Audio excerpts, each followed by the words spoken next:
ধৈর্য ধারণ করার ক্ষমতা দিক আল্লাহ, আমার ছেলেটাকে যেন বেহেশত নসিব করো। একটু স্বার্থপর হলেই হয়তো বেঁচে যেতেন পাইলট আসিম জাওয়াদ। ইচ্ছে করলে হয়তো বেঁচে যেতে পারতেন, সেই সুযোগটাও ছিল। কিন্তু তিনি সেই চেষ্টা করলে হয়তো ঝুঁকির মধ্যে পড়তো সাধারণ মানুষেরা। তাই তো নিজের সবটুকু চেষ্টা দিয়ে জানমালের ঝুঁকি মুক্ত করে তবেই বাঁচার জন্য সেই চেষ্টাটুকু করেছিলেন। কিন্তু সেটা একটু বেশি দেরি হয়ে গেল তার জন্য।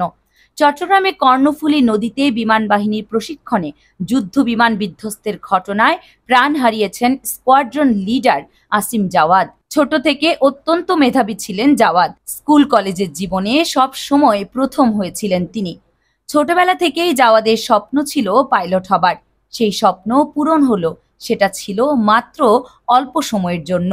আজ তাকে হারিয়ে পুরো পরিবার শোকে স্তব্ধ। বৃহস্পতিবার সন্ধ্যায় জাওয়াদের জেলা শহরে গিয়ে জানা যায়, আসিমের মা বিলাপ করছেন আর বলছেন, আমার ছেলে আমাকে প্রতিদিন ফোন করে আমাকে খাবার খাওয়ার কথা মনে করিয়ে দেয়, কিন্তু আজ এখনো কোনো ফোন করেনি কেন? কখন আসবে জাওয়াদের ফোন? আমার ছেলে এখন কোথায়? আমি আছি, কিন্তু আমার ছেলে তো নেই। নিহতের মামা জানান, ছোটবেলা থেকে অত্যন্ত মেধাবী ছিল জাওয়াদ। ডাক্তার কিংবা ইঞ্জিনিয়ার বিষয়ে চান্স পাবার পরেও সেই সব শিক্ষা প্রতিষ্ঠানে ভর্তি হননি তিনি।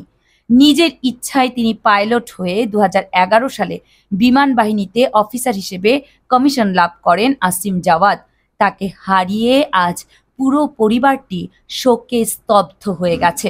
যেখানে স্কোয়াড্রন লিডার বানাতে আমাদের বছরের পর বছর লেগে যায়, সেখানে মাত্র কয়েক সেকেন্ডের ব্যবধানে নিস্তেজ হয়ে পড়ল তাজা মেধাবী প্রাণ। কামরুন নাহার রাখি, ডেস্ক রিপোর্ট।